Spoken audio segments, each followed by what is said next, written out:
राजा राम मोहन राय से संबंधित बहुत सारे प्रश्न प्रतियोगी परीक्षाओं में आते हैं। चलिए पढ़ते हैं हम राजा राम मोहन राय के बारे में। राजा राम मोहन राय का जन्म बंगाल के एक ब्राह्मण परिवार में हुआ था 22 मई सन 1772 में।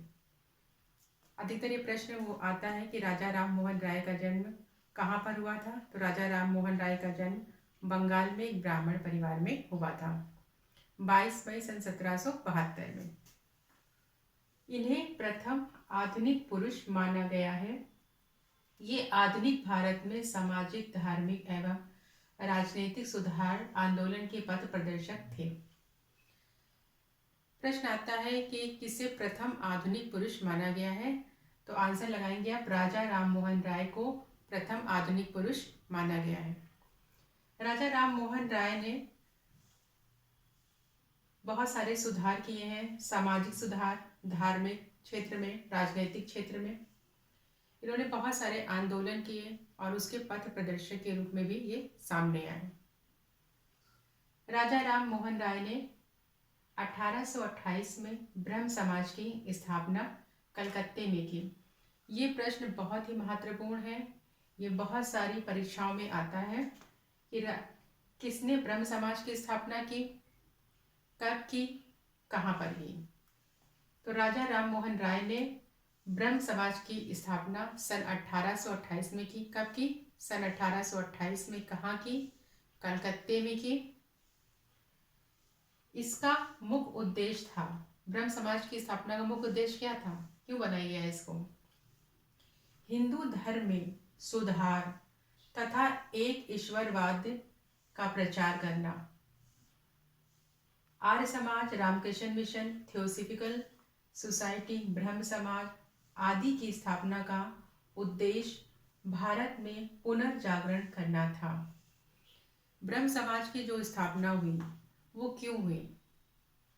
इसलिए हुई कि हिंदू धर्म में जो कुरीतियां फैली हुई हैं उन्हें दूर करने के लिए, उन्हें इस धर्म से हटाने के लिए, पुनः जागरण के लिए ब्रह्म समाज की स्थापना हुई। भारत में फैली हुई कुरीतियां थी, जैसे सती प्रथा, बाल विवाह, कन्यावध इत्यादि।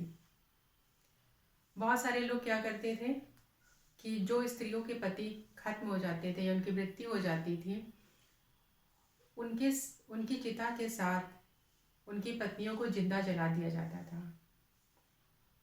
तो राजा राम मोहन राय जी ने ये समझाया कि सभी व्यक्तियों को जीने का अधिकार है, स्त्री हो या पुरुष हो, दोनों समान है।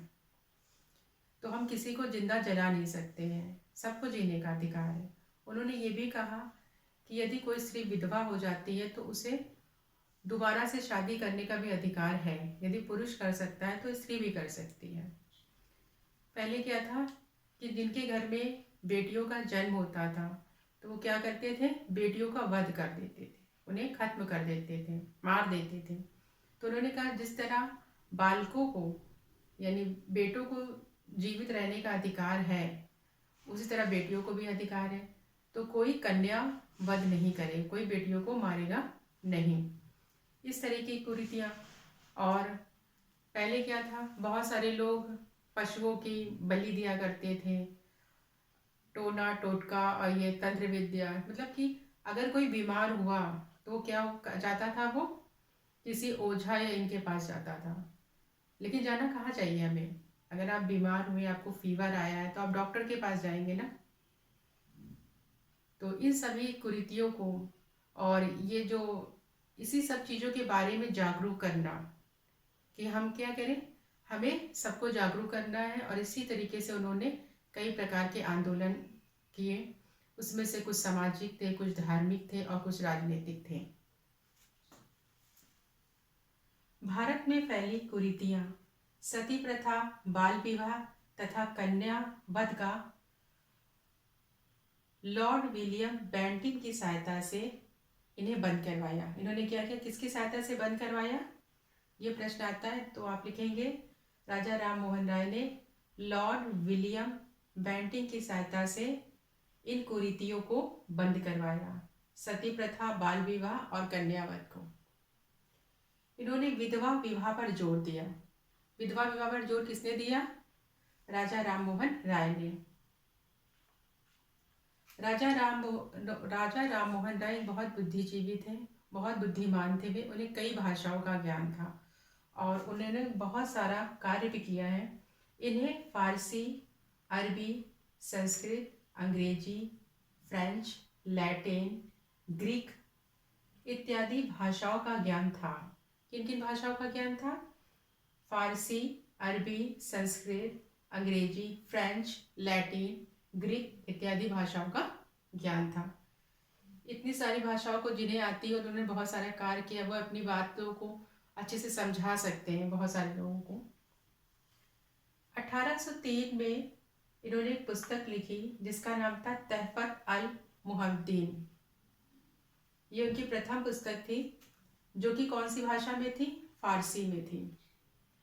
इन्होंने इसमें ये बताया कि मूर्ति पूजा का इन्होंने इसमें विरोध किया। इन्होंने कहा कि हमें मूर्ति पूजा नहीं करनी चाहिए कि हम इस ईश्वर की कर रहे हैं, उनकी कर रहे हैं। हमें मूर्ति पूजा बंद करना चाहिए। हमें क्या, एक ईश्वर को मानना चाहिए। जितने भी लोग हैं हमारे भारत में, हमें सिर्फ एक ईश्वर को मानना चाहिए। एक ईश्वर, सबका एक ईश्वर हो। कोई ये नहीं कर सकता मेरा ईश्वर ये है वो ये। ना तो जाति का बंधन, ना धर्म का बंधन, ऐसा नहीं होना चाहिए। हमारा जो ईश्वर है सबका एक ईश्वर है। उन्होंने एक ईश्वरवाद की बात की। 1820 में उन्होंने द परसेप्ट्स ऑफ जीसस नाम की एक पुस्तक लिखी जिसमें इन्होंने इस पुस्तक की आलोचना की और ये कहा कि कोई भी चमत्कारी पुरुष या कोई भी चमत्कारी व्यक्ति नहीं होता। इस बात का उन्होंने खंडन किया। कहते ये हमारी सोच है कि कोई चमत्कार होता है या कोई चमत्कारी व्यक्ति होता है, ऐसा कुछ नहीं होता है। और एक पुस्तक लिखी थी इन्होंने the guide to peace and happiness. इसके बाद 1817 में इन्होंने कलकत्ता में हिंदू कॉलेज की स्थापना की डेविड हेयर के सहयोग से। प्रश्न ये भी आता है कि जो इन्होंने कलकत्ता में हिंदू कॉलेज की स्थापना की तो इनकी हेल्प किसने की थी, किसकी सहायता से इन्होंने की? तो बहुत सारे वो आएंगे ऑप्शंस, आप उसमें लगाइएगा। डेविड हेयर के सहयोग से इन्होंने हिंदू कॉलेज की स्थापना की। 1825 में इन्होंने वेदांत कॉलेज की स्थापना की। इन्होंने 1825 में कौन से कॉलेज की स्थापना की? वेदांत कॉलेज की स्थापना की कलकत्ता में। अगर सन 1825 लिखेंगे आएगा तो आप वेदांत लगाएंगे, अगर 1817 आएगा तो आप हिंदू कॉलेज लगाएंगे। ठीक है, अगर 1817 आएगा तो आप हिंदू कॉलेज लगाएंगे, अगर 1825 सन आएगा तो आप वेदांत कॉलेज लगाएंगे। इन्होंने बहुत सारी कुछ मैगजीन्स भी लिखी हैं, उनमें है 1821 में इन्होंने संवाद कौमुदी एक मैगजीन लिखी जो कि बांग्ला भाषा में थी। कौन सी भाषा में थी? बांग्ला भाषा में थी। कब लिखी? 1821 में। किसने लिखी? राजा राम मोहन राय के द्वारा।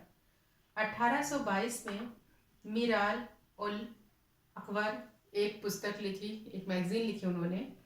1822 में इन्होंने एक मैगजीन लिखी मीराल अल अकबर, जो कि कौन सी भाषा में थी? फारसी भाषा में थी। कौन सी भाषा में थी? फारसी भाषा में थी। इन्होंने इस पुस्तक में ये बताया है एक ईश्वरवाद की, ये मैगजीन है मीराल अल अकबर, इसमें इन्होंने एक ईश्वरवाद की बात कही है। 1822 में ब्राह्मणिकल मैगजीन लिखी जो कि कौन सी भाषा में थी? अंग्रेजी भाषा में थी। ब्राह्मणिकल मैगजीन अंग्रेजी भाषा में है। संवाद कौमुदी बांग्ला भाषा में है। मीराल अल अकबर कौन सी भाषा में? फारसी भाषा में। कभी कभी पूछते हैं पुस्तक का नाम, मैगजीन का नाम दे देंगे और भाषा दे देंगे, ये कौन सी भाषा में लिखी गई, तो आप इसको अच्छे से पढ़ लीजिएगा कि कौन सी मैगजीन किस सन में आई है और कौन सी भाषा में है। 1830 में इन्हें अकबर द्वितीय के द्वारा ब्रिटेन भेजा गया था। तो ये राजा राम मोहन राय समुद्र मार्ग के द्वारा ये ब्रिटेन गए।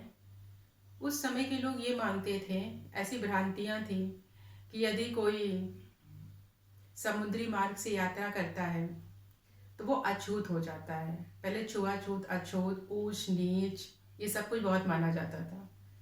तो राजा राम मोहन राय ने अपनी यात्रा समुद्र मार्ग के द्वारा की, और इसलिए की क्योंकि इस भ्रांति को वो तोड़ना चाहते थे।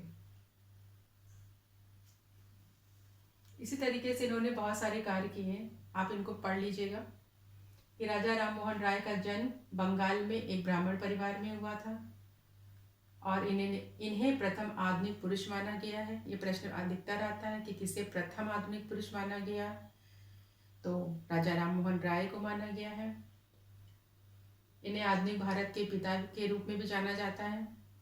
इन्होंने ब्रह्म समाज की स्थापना की, इन्होंने सती प्रथा पर रोक लगाई, बाल विवाह पर रोक लगाई। इन्होंने लॉर्ड विलियम बेंटिंक की सहायता से सती प्रथा, बाल विवाह,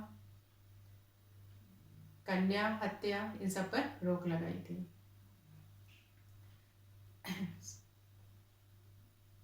राजा राम मोहन की मृत्यु सन 1833 में इंग्लैंड के ब्रिस्टल में हुई थी। राजा राम मोहन की मृत्यु सन 1833 में हुई थी। तो मुझे लगता है बच्चों आपको ये टॉपिक अच्छे से समझ में आ गया होगा। ये बहुत ही महत्वपूर्ण टॉपिक है, ये अधिकतर एग्जाम में आता है। Thank you.